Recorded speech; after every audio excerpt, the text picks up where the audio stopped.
Merci de nous recevoir chez vous. L'autorité de régulation des télécommunications et des postes menace de couper le signal de Walfadjri ce 31 décembre. La RTP réclame au groupe de presse une dette de plus de 168 millions de francs CFA et lui donne injonction de payer dans les 24 heures, ce que conteste la direction de l'entreprise. Plus de détails avec Issatine.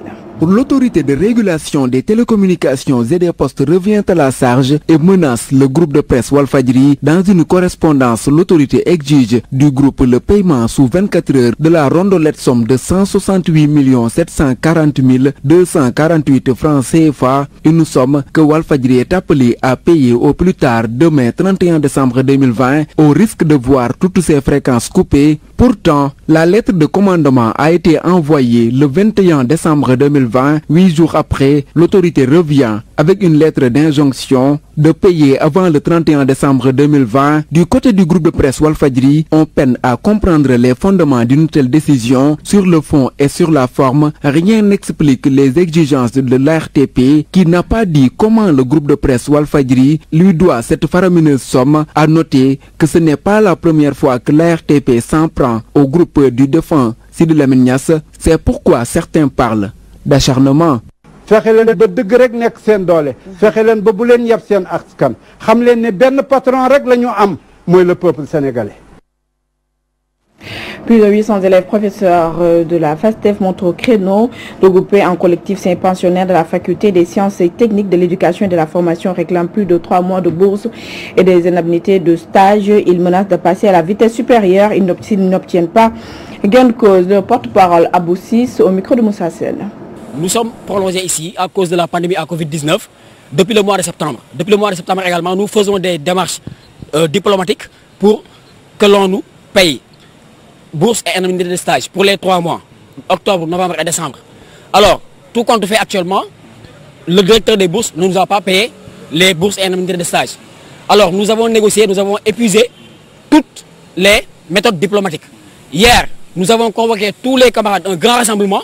Nous avons barré le rond-point de la police, ici, entre la police et l'école normale, pendant 1 heure de temps, pour déplorer et fustiger quand même l'attitude des autorités. Parce que nous sommes des élèves professeurs bien formés. Actuellement même, nous avons réussi. Les résultats définitifs ont été affichés. Alors là, donc, nous sommes considérés comme des professeurs. Nous avons saisi tout individu, toute personne qui pourrait voler à notre secours. Mais malheureusement, jusque-là, on n'a pas encore eu gain de cause. Et nous n'entendons pas être affectés un peu partout dans le Sénégal sans rien dans les poches. Le blocage se trouve en fait entre les ministres de l'Éducation nationale, le ministre des Finances et le ministre de l'Enseignement supérieur. Et nous n'avons pas manqué une seule tentative de rencontrer ces 3 ministères-là pour leur exposer la situation. On n'obtient pas gain de cause, on va encore passer à la vitesse supérieure parce que j'ai commencé par le dire. Nous avons déjà barré cette route pendant 1 heure de temps. Si on n'obtient pas gain de cause dans les plus brefs délais, nous allons encore descendre sur la nationale pour nous faire entendre. Pandémie de Covid-19 au Sénégal. Ce mercredi, notre pays a atteint la barre de 400 morts liés à la pandémie et 7 nouveaux décès annoncés par les services du ministère de la Santé et de l'Action sociale. Et pour Seydina Aluboli, spécialiste des pandémies, il est difficile de donner des raisons de cette augmentation des 4 décès. Et selon lui, le seul facteur explicatif reste le nombre important de patients qui arrivent dans les services de réanimation. Nous voici joint au téléphone par Pierre-Edouard Faye. Il va falloir peut-être attendre un tout petit peu avant de pouvoir tirer conclusion sur une augmentation soutenue ou non augmentation de la létalité. Ce qu'il faut juste constater effectivement, c'est que ces derniers temps, on voit de cas de décès augmenter, mais il est difficile à ce jour, considérant que le protocole de prise en charge le Sénégal n'a pas, sauf si j'ai raté quelque chose, en tout cas n'a pas changé, de faire des liens de causalité en essayant de chercher une explication irait au-delà en fait des ingrédients qui sont actuellement à l'œuvre. Hein. S'agit-il de quelque chose d'épisodique, c'est-à-dire qu'il y ait eu des gens avec un comorbidité malheureusement à être infectés et donc du coup être beaucoup plus vulnérables? Est-ce que c'est une tendance lourde? Ma foi, c'est vraiment, on est à une phase de questionnement. Il n'y a pas eu de bouleversement drastique encore une fois dans la prise en charge, encore une fois tâche. Donc il est difficile aujourd'hui de l'éclairer autrement que par peut-être le fait qu'il y ait eu beaucoup de gens avec des comorbidités qui malheureusement sont tombés malades. Affaire Petro-Tim, le juge prononce son non-lieu selon les informations de nos confrères du quotidien Libération. Mais pour Clédor Sène, ce dossier est loin de connaître son épilogue. Entendu comme témoin dans cette affaire, le président du mouvement Claire Vision soutient qu'il y a une volonté d'étouffer ce scandale. Clédor Sène est joint par Pierre-Edouard Faye. On nous avait préparé à cela parce qu'on avait fait courir le bruit selon lequel le doyen des juges avait déjà classé le dossier sans suite, ce qui ne fut pas le cas. Et maintenant, l'acte vient d'être posé. C'est-à-dire on a pris un arrêt de non-lieu dont on ne connaît pas encore les motivations. Ça n'enterre pas le dossier, c'est pas un cap de fin parce que il a été déposé sur le bureau du procureur le rapport de l'OFNAC sur l'affaire Petro-Tim, qui est une enquête complète. On a enquêté jusqu'à l'étranger, on a vérifié les comptes, on a fait des commissions rogatoires et tout. Et tout ceci était sur le bureau du procureur au moment où il nous mettait nous à contribution en tant que témoin. Donc ce dossier d'appel à témoin n'est pas un dossier juridiquement bien connu au Sénégal dans nos pratiques et ça ne marque pas la fin de la procédure. Nous allons faire tout ce qu'il faudra pour que le rapport de l'OFNAC connaisse un traitement. Ce rapport a été bloqué par le procureur qui s'est rendu coupable. Seynabou Ndiaye Diakhaté l'a interpellé sur la question en affirmant que depuis 3 ans, 4 ans maintenant que le dossier était sur sa table et c'est le moment qu'il a choisi pour mettre les gens à contribution, appel à témoin. Et c'est juste ce dossier d'appel à témoin qu'on vient de boucler. Je rappelle qu'Abdoul Mbaye, Mamadou Lamine Diallo et Thierno Alassane Sall avaient déposé une plainte avec constitution de partie civile. On attend également le traitement de cette procédure qui ne peut pas aboutir à un non-lieu. On vise X dans le dossier alors que X c'est Ali Ngouille Ndiaye, Aliou Sall et Macky Sall, certains cas de Petrosen. C'est ce qu'a voulu éviter le procureur et son doyen des juges. C'est pour ça qu'ils ont fait un appel à témoin sans citer le nom de Aliou Sall. Le jour où le régime changera, cette vérité éclatera comme il fut le cas en Mauritanie. Et puis frustration chez les cordonniers de la Médina. Ils disent n'avoir rien reçu de l'aide de l'État destinée au secteur artisanal touché par la crise. Ils fustigent l'inaccessibilité des financements et demandent une limitation des importations de chaussures. Le porte-parole Pape Omar Fam est le président des coordonnateurs de la Médina au micro de Yaya Dema Diallo. On fait signe que l'élément n'est pas disponible. Nous y reviendrons prochainement dans nos prochaines éditions. Et puis parlons à présent de l'assainissement. Un sérieux problème dans le département de Pikine pour les responsables de l'Alliance pour la République de Pikine Nord. Cette situation doit être prise en charge par les pouvoirs publics. Ces partisans de Maguette Diop plaident également pour un meilleur accompagnement des communes. Voici Maguette Diop au micro de Théodore Semedo. Nous disons au président, c'est ce que nous avons toujours. Si nous avons l'opportunité bien sûr de le dire, on ne le répétera jamais assez. Il nous faut, bien qu'il y a eu des améliorations, surtout dans le cadre de la gestion des inondations. Maintenant, ce qu'il reste à faire, c'est renforcer un peu tout ce qui est infrastructure au niveau des communes, particulièrement renforcer les fonds qui sont destinés aux communes, les fonds de dotation et les fonds de concours. Parce que c'est avec les fonds, parce que les communes ne sont pas les mêmes en termes territorialement parlant et en termes de ressources. Donc il nous faut aider surtout les communes qui sont les moins nantis par rapport à des ressources financières, les doter de ressources pour qu'ils puissent aller vers l'investissement. Et dans cet investissement, il y a les infrastructures, il y a les routes, mais il y a surtout aussi l'assainissement parce que ça pose problème au niveau du département de Pikine. Il y a beaucoup d'eau usée qui usent même les routes. Des routes qui ont été réfectionnées il n'y a pas longtemps et qui sont détruites. Donc il nous faut améliorer dans ce cadre-là, mais aussi améliorer le cadre de vie au niveau de Pikine. Par rapport aussi à la gestion foncière, nous constatons quand même autour de l'arène, il y a beaucoup d'habitations qui sont faites spontanément. Et ça concourt à amener des inondations. Pikine ne connaissait pas d'inondations, mais elle commence à connaître des inondations à cause de ces habitations spontanées qui sont faites dans des zones qui sont non édificantes. Et puis 2020 tire à sa fin. Les Sénégalais ne souhaitent plus revivre le calvaire de ces derniers mois. Pour ce faire, ils invitent le gouvernement à tout faire pour soulager les populations durant cette nouvelle année qui s'annonce. Niemendao signe ce reportage. 2020 s'en va, 2021 s'installe. Une toute nouvelle année que certains Sénégalais aimeraient différente de celle qui tire à sa fin, surtout sur le domaine de l'emploi des jeunes qui constitue une véritable préoccupation pour les populations. C'est le cas de ces citoyens trouvés en pleine discussion. La nouvelle année 2021, on espère bien que toute la jeunesse toute la jeunesse ait un travail. Nos attentes fortes, c'est quoi? C'est que les étudiants ou bien les élèves ou bien ceux qui ont leur diplôme trouvent un travail. Pour cette année 2021, j'exhorte le gouvernement à prendre en charge la jeunesse. Surtout la jeunesse est laissée en rade. Barambay va plus loin. Il invite le gouvernement à renforcer davantage le volet sanitaire car ce secteur en cette année 2020 a été rudement secoué. Ils doivent relever les plateaux médicaux, surtout ça.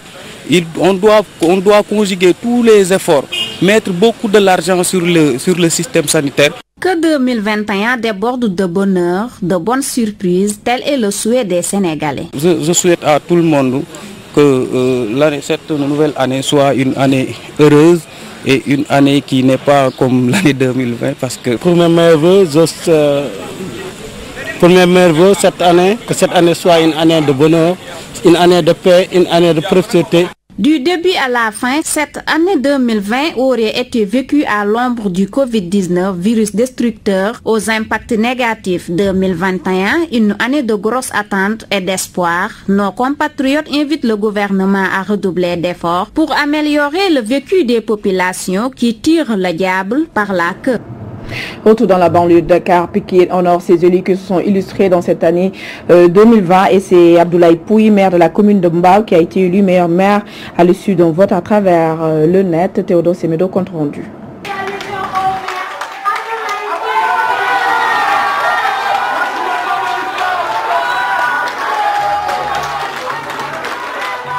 Abdoulaye Pouy, élu meilleur maire de l'année 2020 au niveau du département de Pikine par le label En Direct de Pikine, qui revient ici sur les raisons de son choix. Maire champion à faire des efforts. D'abord, il est sorti premier à travers le vote des internautes et que si on évalue le niveau de recouvrement en termes de recettes, il a fait non seulement des progrès énormes, mais son niveau de recouvrement dépasse plus de 80%. Et cela suit forcément par aussi les réalisations. C'est pourquoi il est sorti et c'est le meilleur maire donc, du département de Pikine pour l'année 2020. Une distinction saluée par le récipiendaire. Donc juste exprimer notre sentiment de satisfaction, mais aussi notre fierté, notre joie et notre plaisir de recevoir aujourd'hui des mains du site En Direct de Pikine. Une occasion m'est donnée pour remercier mon prédécesseur, le président, le maire honoraire d'Ambao, Mamadou Saïk, le député, le président Doudou Wade, qui nous a beaucoup conseillé, le président de la République, Michel Macky Sall. Ce trophée, effectivement, nous l'avons dédié à El Hadji Mamadou Ndiaye Doss, parce que c'est quelqu'un qui nous a beaucoup épaulé, qui nous a beaucoup soutenu, qui a toujours été à nos côtés, surtout au moment difficile. Pour les conseillers municipaux et acteurs au développement de Mbao qui étaient venus prendre part à la manifestation, cette distinction est un mérite. Si on a travaillé que par rapport aux réalisations, par rapport aux critères de performance, par rapport au recouvrement. Depuis 2014 jusqu'à nos jours, on a eu la chance d'avoir un maire dirigeant, un grand bosseur, qui a tout fait, il a marqué son temps. Aujourd'hui, le résultat est là. Il a été élu le meilleur maire du département. C'est un jeune maire né à Mbao, grandi à Mbao et il se sacrifie à Mbao. Ou bien une consécration de travail de longue haleine, donc ça vient à son heure. Donc c'est à saluer, donc nous sommes venus accompagner. Le meilleur reste à venir parce que Abdoulaye Pouy est un leader. Ce leadership est dû quand même à sa proximité avec les populations. Des encouragements bien appréciés par le maire qui promet que le meilleur reste à venir pour ses administrés avec la révision à la hausse de son budget pour cette année porté à plus d'1 milliard de francs. Théodore Semedo, Pikine, Walfadjri. Projet de suppression des villes comme Dakar et Pikine, le maire de Mbao appelle à une large concertation. Abdoulaye Pouy estime que c'est la meilleure manière d'éviter des dysfonctionnements aux collectivités territoriales. Le voici au micro de Théodore Semedo. En place l'acte 3 de la décentralisation parce que ça nous a permis de base juridique qui est aussi un outil pour nous pour pouvoir réussir ces réalisations, ces performances. Mais aussi j'ai dit que pour tout acte humain, il faut des améliorations, il faut une évaluation. Parce que comme on le dit, qui évalue, évolue. Donc c'est normal qu'on pose notre débat sur les villes. Mais je demandais quand même aux autorités de pouvoir se concerter avec les maires concernés, surtout les maires là où se trouvent les 5 villes. Je crois que les maires et les conseils municipaux ont beaucoup de choses à dire par rapport aux villes et je crois que la concertation ne fait que commencer. J'ai dit qu'on sollicite une concertation avec les autorités compétentes. Toutes les maires, même s'ils ne sont pas des experts, ils sont un peu expérimentés à la matière. Donc on demande que, avant qu'une décision soit prise, que les maires soient associés en tout cas à la prise de décision. Pose la première pierre dans un complexe islamique à Sébikotane, initié par le professeur Moustas Saliouad. L'infrastructure va coûter 80 millions de francs CFA et ce fonds a comme objectif de vulgariser l'apprentissage du Saint-Coran. Le porte-parole à Damasek au micro de Nazib Sagna. Nous sommes venus aujourd'hui à cette journée historique symbolisant la pose de la première pierre d'un complexe islamique si ambitieux. Ce projet est un projet que nous saluons à sa juste valeur. Le coût de ce projet est estimé à 86 millions, mais ce n'est qu'un début du projet.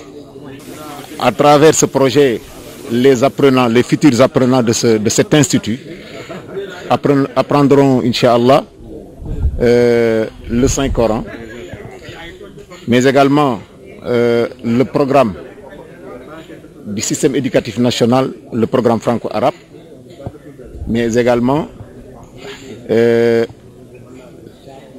qu'on appelle la formation professionnelle.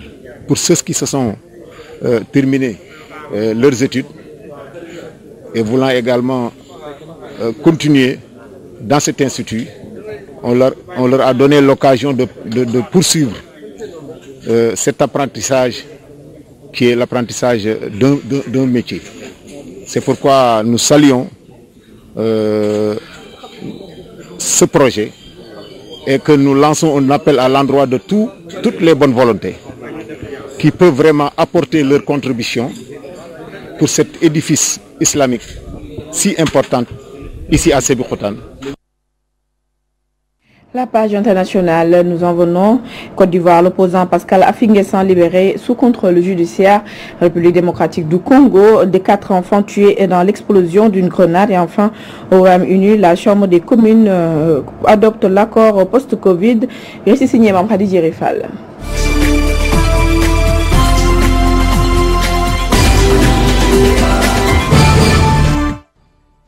En Côte d'Ivoire, Pascal Affi-N'Guessan recouvre la liberté. Le président du FPI dit légal était ce 30 décembre devant le juge d'instruction qui a ordonné sa libération. Mais selon son avocat, maître Pierre Dagbogot, l'opposant reste sous contrôle judiciaire. Pascal Affi-N'Guessan avait été arrêté début novembre, quelques jours après l'élection présidentielle du 31 octobre. Il est poursuivi pour une trentaine de chefs d'accusation, notamment complot contre l'autorité de l'État. Le chef du FPI, également porte-parole de la coalition de l'opposition, avait été interpellé suite à la création d'un conseil national de transition pour protester contre la réélection du président Alassane Ouattara en 3e mandat. Une initiative que le gouvernement avait considérée comme la mise en place illégale d'un gouvernement parallèle.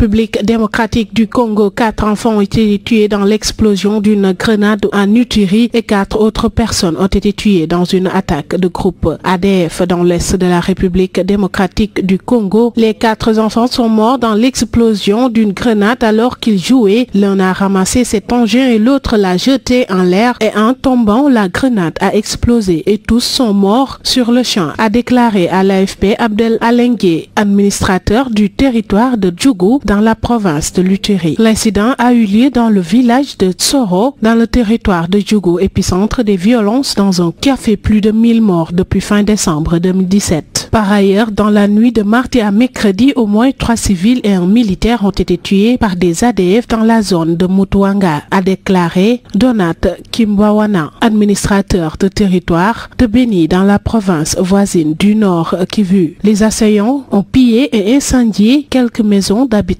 emporté plusieurs personnes. L'armée mène des opérations militaires sans mettre fin au massacre.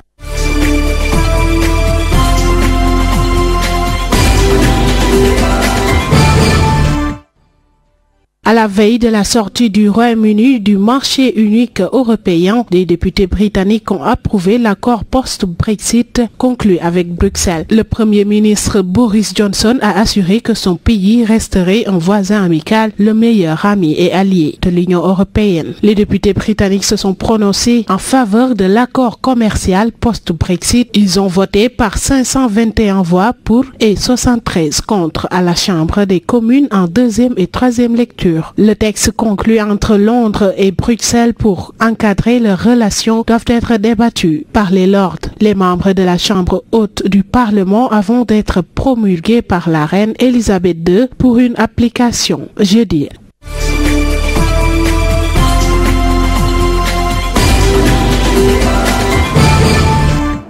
Pour la rétro-santé de cette année 2020, la rédaction a choisi de vous reprolonger dans l'actualité de la pandémie de Covid-19 dont la marche macabre a fait près de 400 morts. Et la pandémie a également perturbé les habitudes des Sénégalais durant les 12 derniers mois. Le récit est signé Hissatine et c'est avec cette note que je prends congé de vous, chers téléspectateurs. Bonne suite des programmes sur Wolf TV et je vous retrouve demain, s'il plaît à dire au revoir.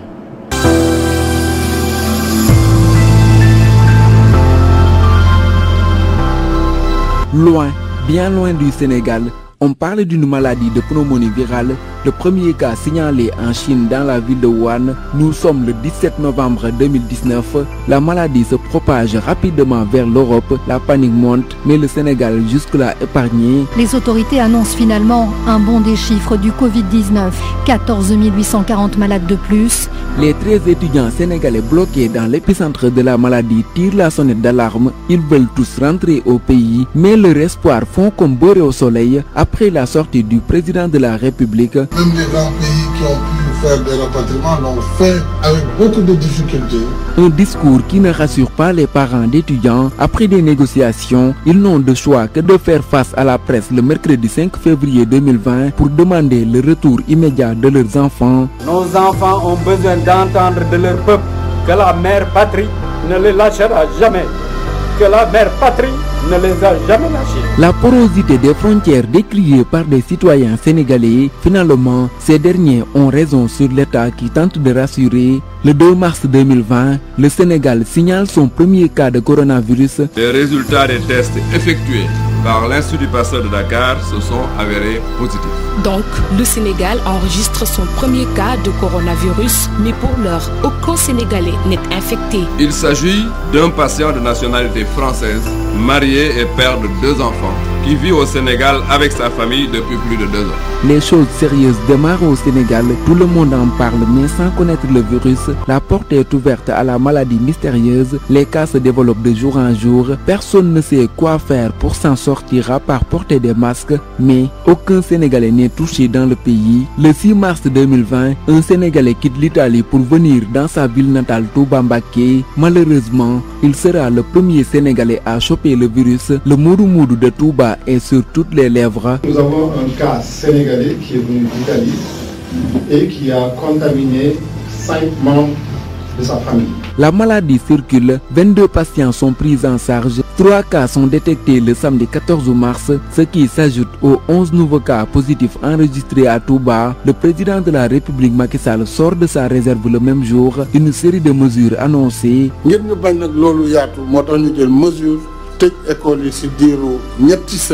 Les masques deviennent une denrée de première nécessité au Sénégal. Le port est obligatoire. L'interdiction des manifestations publiques est également annoncée. Les écoles fermées pendant 3 semaines, entre autres mesures. Pourtant, les élèves vont prendre leur mal en patience pendant 4 mois sans cours. À 36 cas de Covid-19 au Sénégal, le 18 mars 2020, à la suite d'une concertation entre membres, l'Association nationale des imams et oulémas du Sénégal annonce la fermeture des mosquées. L'arrêté du gouverneur n'a pas découragé les fidèles, mais l'accès leur est interdit par les forces de l'ordre, une situation décevante. C'est un vide total à la grande mosquée de Moussanté. Touba et certaines villes continuent leurs prières. La grande mosquée de Touba a refusé du monde ce vendredi. La police procède à des arrestations, les manifestations démarrent.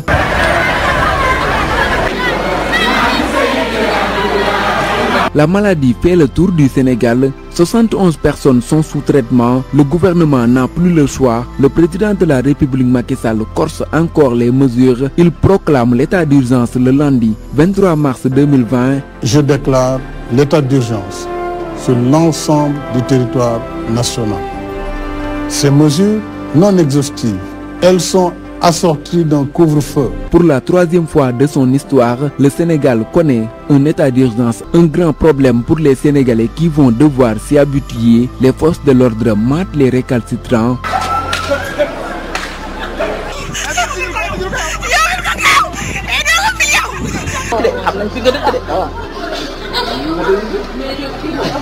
Lors de son discours à la nation, le président de la République Macky Sall annonce la mise en place d'un fonds de solidarité de 1000 milliards de francs CFA. J'ai créé un fonds de riposte et de solidarité qui sera doté de 1000 milliards de francs CFA.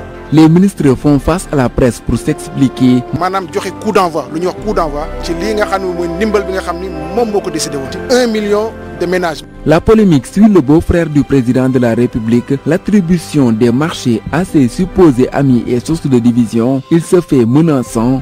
Mom mi ko gagné 18 milliards yi sa xarit la lolu deug la mu deug ak itam limay daanale moy boko waxé mo porte plainte. Non, c'est Ministre des Transports El Hadji Oumar Youm annonce aussi l'interdiction du transport interurbain. En termes clairs, les déplacements sont interdits entre les régions. di rafetlu aussi mesures yi nga xam ne ministre de l'Intérieur jël na ko léegi pour arrêter li ñuy wax transport interurbain de voyageurs. Le même jour, le président de la République Macky Sall ouvre les portes du palais à ses opposants. Naturellement, ma présence suffit à indiquer notre totale adhésion. L'eau qui est destinée à éteindre le feu n'a pas besoin d'être filtrée. Déjà, Ousmane Sonko tire la sonnette d'alarme. Il ne faut pas que cet argent soit dépensé simplement à acheter des 4x4. Toutes les décisions sont source de polémiques entre personnel de santé, hommes politiques et simples citoyens. Certains croient à une politisation de l'affaire et des chiffres donnés, mais le Covid-19 continue son chemin. Le 31 mars 2020, le Covid-19 fait sa première victime au Sénégal. Pas facile, les amis, de venir vous parler ces derniers temps, et encore plus difficile quand le monde du foot voit s'en aller un père et téléfoot un frère. Les fêtes de Pâques annulées, idem pour les festivités de l'indépendance du Sénégal. Les décès et les cas se multiplient de jour en jour. Le Ramadan approche, les mosquées sont toujours fermées, le couvre-feu est maintenu. La pression des religieux monte pour l'assouplissement des mesures pour les besoins du mois béni. Ainsi, le 8 mai 2020, le vice-imam de Léona Niassène est convoqué après le refus de fermer la mosquée. Le problème s'aggrave, le calife prend le combat. Le lundi 11 mai 2020, le président Macky Sall s'adresse une nouvelle fois à la nation. Couvre-feu bi dina tambalé 9h ci goudi ba juróomi waxtu ci fajar.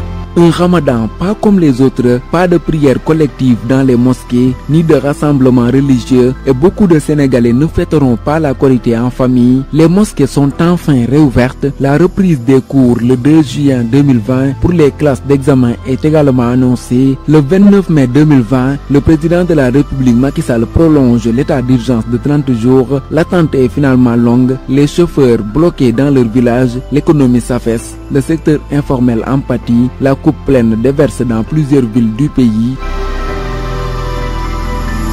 2 jours après, plus précisément le 4 juin, l'État recule devant la pression populaire. À compter de ce jour, il sera prononcé la levée des restrictions de transport sur l'étendue du territoire national avec le maintien du couvre-feu de 23h à 5h du matin. Le 1er juin, vers 23h, à la surprise générale, l'État annonce l'annulation de la reprise des cours. Finalement, la reprise des cours sera programmée pour le 25 juin, la date des examens connue. Le lundi 29 juin 2020, le président de la République Macky Sall, après la reprise des cours, dans son discours à la nation, lève l'état d'urgence et le couvre-feu. Ainsi, mes chers compatriotes, tenant compte de cette double nécessité vitale, j'ai décidé de lever l'état d'urgence et le couvre-feu y afférent à compter de demain. Les lieux accueillant des activités de loisirs restent fermés. La réouverture des frontières aériennes se fera à partir du 15 juillet. Les frontières maritimes et terrestres restent fermées jusqu'à nouvel ordre. Après 2 mois de cours, les épreuves de certificat de fin d'études élémentaires démarrent sous la pluie. Au mois de septembre, le bac démarre, un examen en mode Covid-19. Surprise générale, les résultats sont bons et certains parlent de bac bazardé avec un taux de réussite de plus de 47%. Les événements religieux de grande envergure sont passés par là. Le grand Magal de Touba, tous les yeux rivés sur la ville sainte. Tout le monde attend la décision du khalife général Serigne Mountakha Bassirou Mbacké. Il annonce la tenue du Magal malgré la pandémie de Covid-19. Les fidèles convergent vers la cité religieuse, mais après le Magal, pas de cas communautaire enregistré à Touba. 22 jours après, c'est le Mawlud. Tivaouane maintient sa décision de ne pas célébrer Gamou en public. jàpp ni ngeen di jàpp mooy Tivaouane incha allahu du gàmm yàlla ñu yàlla may nag fekkee nag ay at ci kanam. Kaolack et Ndiassane appellent leurs fidèles. Après ces événements religieux, pas de propagation de Covid-19. Au contraire, la courbe baisse. Les Sénégalais démystifient le virus et baissent la garde. Les masques jetés, les gels hydroalcooliques rangés, la maladie recule petit à petit. Mais ce n'est pas pour nous quitter, mais pour revenir avec force. Le ministre de la Santé, Abdoulaye Diouf Sarr, annonce une deuxième vague au mois de décembre. Deuxième vague boobu yaakaar naa ne fi ñu toll nii mën nañu réaliste wax ne ñu ngi si. L'État a mis en place des mesures de restriction, les salles de spectacle fermées, les acteurs culturels n'en peuvent plus. Aujourd'hui, tout le monde a le droit de travailler sauf ces gens-là. C'est injuste.